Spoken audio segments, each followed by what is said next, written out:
Hi guys, so in my last episode I talked about and ranked all of the Scream movies in the franchise, and in today's episode I am talking about and ranking all of the Ghostface killers.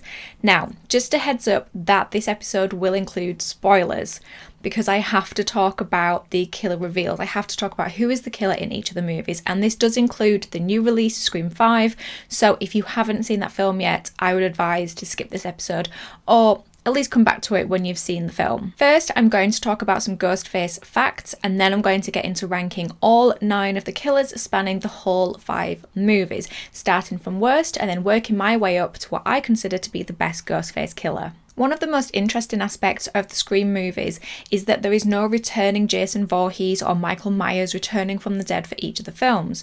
And while Ghostface returns, the people wearing the masks are different for each of the films.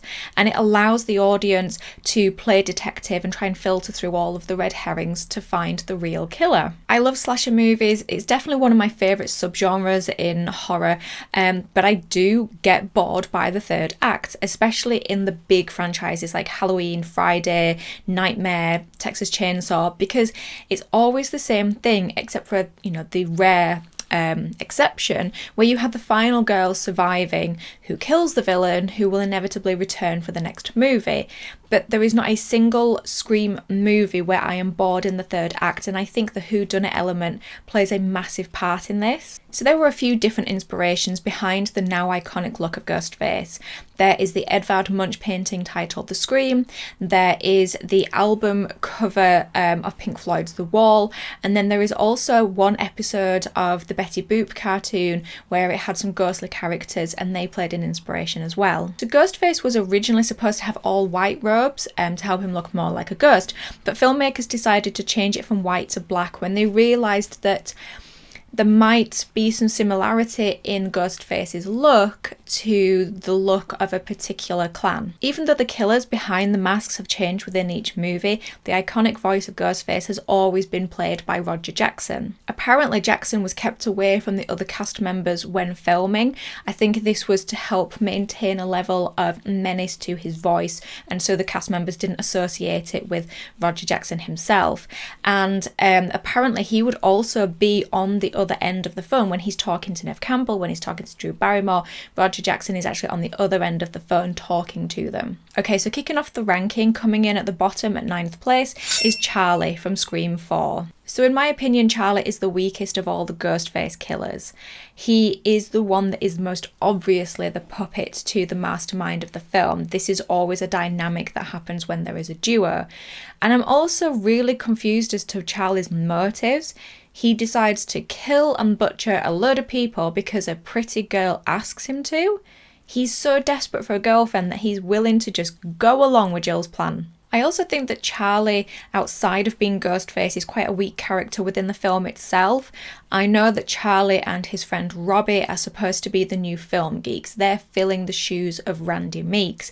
But they're just not as entertaining and likeable as Randy was, and I think that Scream 4 has a much stronger replacement for this role in Kirby. She's much more entertaining than either Charlie or Robbie. I will say though that I think Charlie's reveal was a pretty good one.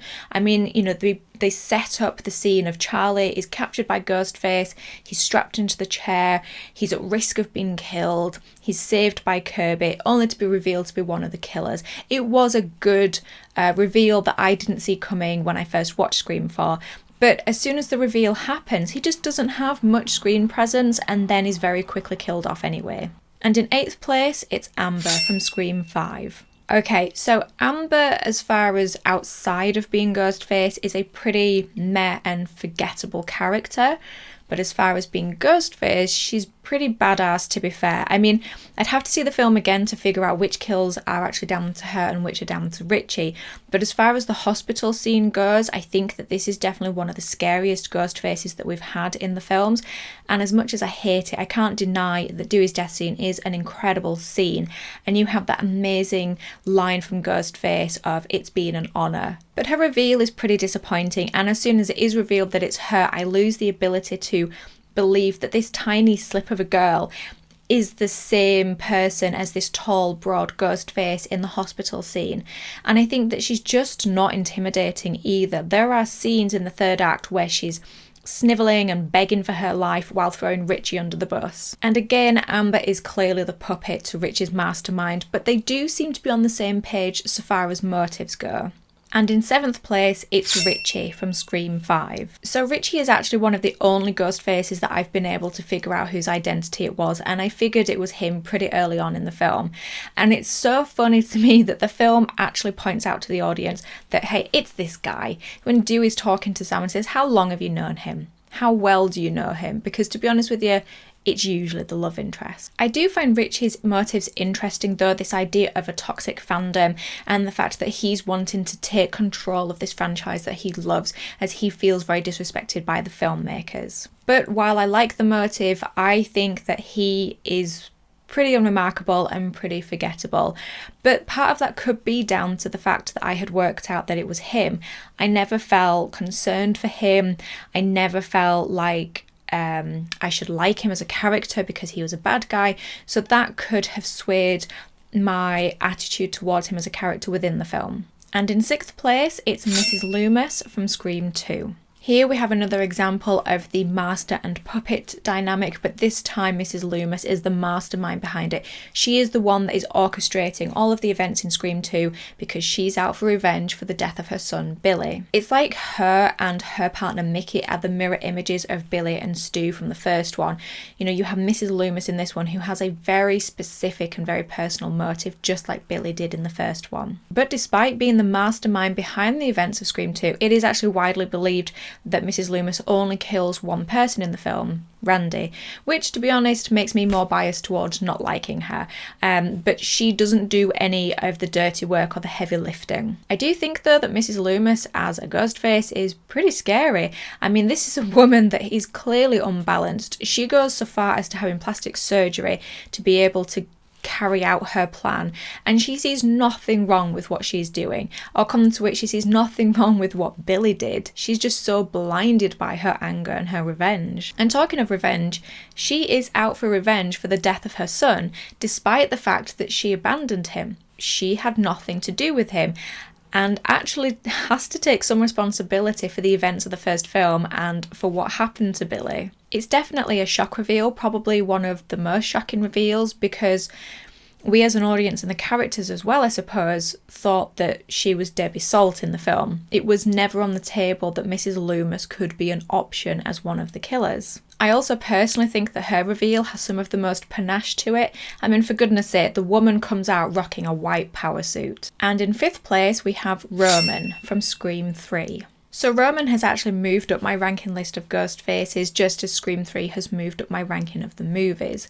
And Roman is also the only sole ghost face in all of the Scream movies. He's the one doing all of the work, all of the heavy lifting, all of the admin, and you have to give him credit for that. And I think outside of being the Ghostface killer, Roman is kind of an entertaining character to watch. There's almost a level of the pathetic to him. He's this down on his luck director who just cannot catch a break. I mentioned in my Scream movie ranking episode that I think that the killer reveal in Scream 3 doesn't pack as much punch because Roman isn't completely recognisable. Throughout the film, we've seen him with his glasses on, and then for the reveal, he doesn't have them on, which I understand because, you know, having glasses on with the mask is very difficult. But the movie's clearly aware that the audience might not recognise him, so they actually have him introduce himself just in case we missed it. So I like Roman's motives in the film, this idea of him being an abandoned child, wanting to know who his mother was, wanting to know where he came from, and having this longing for something that's been missing. And then when he goes out into the world to find her, he's actually rejected and abandoned again. And so this longing changes into anger and hatred, and he decides to punish her. And that's the only aspect of the Roman being the killer that I'm not 100% sure on, how it's revealed that he was the puppet master behind Billy killing Maureen. And I don't know if that takes an element away from Billy and Stu because they're such great antagonists. But I suppose Roman does admit that he only encouraged Billy to kill Maureen. He didn't actually have anything to do with Billy and Stu continuing to do the events of the first film. And in fourth place, it's Jill from Scream 4. Jill, I think, has a similar motive to Roman to an extent, insofar as being angry and jealous of Sydney and feeling like Sydney has this life that she should have. But there is also the additional motive of wanting internet and social media fame. Fame for not having done anything, but basically for just having had something messed up happen to her. And this was pretty ahead of its time because although it existed, social media fame was not what it is now back in 2011. So Jill takes the role of the mastermind to Charlie being her puppet, and she's definitely the brains behind the operation, but takes Charlie on to help with the heavy lifting, only to then betray him because as far as Jill's concerned, there can only be one survivor in her story. And I think that Scream 4 did a really good job in misleading the audience into who Jill was and what Jill's role in the film was. They really tried to portray her as the new final girl. She was the next generation Sydney Prescott, only to be revealed to be the actual killer. I also think as far as being the villain, she's quite scary. I mean, if you watch that scene after the reveal has happened and she's giving her whole "let me show you how I did it" speech, you can feel the venom and the hatred in her voice. I think that Emma Roberts does a really good job in that scene. And then when she goes on to throw herself around that living room and just beat the living hell out of herself, it's really quite unnerving. But I do think that once the movie's ending moves to the hospital, that's when Jill's character begins to lose something for me. She just becomes this whiny, annoying, entitled little brat. And after all this incredible and meticulous planning, all that planning just goes out the window and she goes absolutely wild. And you just sat there thinking, what now, Jill? How are you possibly going to get out of this mess? Okay, so we're finally at my top 3, and in third place it is Mickey from Scream 2. Mickey, along with the next two, he's just one of the most entertaining ghost faces. As Mickey the film student, he's really entertaining to watch. It's nice to see him geeking out over movies and how him and Randy continue the debate from film class into a few scenes in the film. And he's got his funky dance moves, love those. But I also love how he feels like a genuine and natural addition to Sydney and Randy's friendship circle. He seems to genuinely like them and genuinely care for them. And I think that this is what helps make the reveal of him being the killer so effective, because you see how much he's actually detached from reality and detached from them. There's something so genuinely creepy about the fact that he just doesn't care. He doesn't care who he's killing. He just wants to kill some people, get caught, go to court, and gain fame through being the first person to get off due to the argument of movies inspired him to do it. And Mickey's scenes after it's revealed that he's the Ghostface killer are so entertaining. There's something so sadistic about him as he's misleading Sydney into thinking that Derek is his partner, only to then kill him in front of her and reveal that Derek was completely innocent. And Timothy Oliphant's scene chewing is just so over the top. It's fantastic. And in the top 2 spots, of course it was going to be the original duo, but which one has taken the top spot? In second place, it's Billy Loomis from Scream. Billy Loomis is an iconic antagonist and part of one of the greatest duos in movie history, in my opinion. Billy is the mastermind in this duo. He's the one that has the personal investment, the personal motive, just like his mum, Mrs. Loomis, and just like Roman. Billy's motive is seated in anger and revenge, but what I really like about it is that he manages to get Stu on board. He manages to tell Stu enough of his motive to get him to help him. But when he's explaining to Sydney about his dad and Sydney's mother, you can see the surprise on Stu's face. So Billy keeps his genuine feelings and his cards really close to his chest, even to the point that his partner doesn't know the full story. Billy is the obvious suspect in the original Scream film. The movie continues to make him look guilty, to the point where you're like, yep, it's him. He did it. But then it tells you, no, it couldn't possibly have been him, only to turn around and pull the rug out from under you to go, yep, psych, you were right all along. Billy was obviously the killer. And Skeet Ulrich, just in his look as Billy, he just has this look, this stare that he does that I find really unnerving. And I do love how cool and calm he remains throughout the film until the third act, when Sydney escapes their clutches and he just loses his mind and he starts shouting and screaming and trashing the place, and he starts ripping the sofa cushions apart. And it's like, Billy, dude, she's obviously not in the sofa cushions. And so, through process of elimination, in the top spot, in first place, it is Stu Macker from the original Scream. Yup, in my opinion, Stu Macker is the best Ghostface. And I know that part of Stu's strength comes from being part of this duo. Billy and Stu perfectly complement each other and they're like opposite sides of the same coin. Where Billy is calm, Stu is chaotic. Where Billy plans, Stu's just mucking around having fun. Where Billy has a specific motive, Stu is just doing it for the hell of it. He's just having fun. Oh, sorry, he's doing it because of peer pressure. But let's be honest, it's not peer pressure. Stu is having a whale of a time. And I think for me personally, that's what makes Stu so scary. He has no motive. When Billy's done, when Billy has reached his goal, he's done.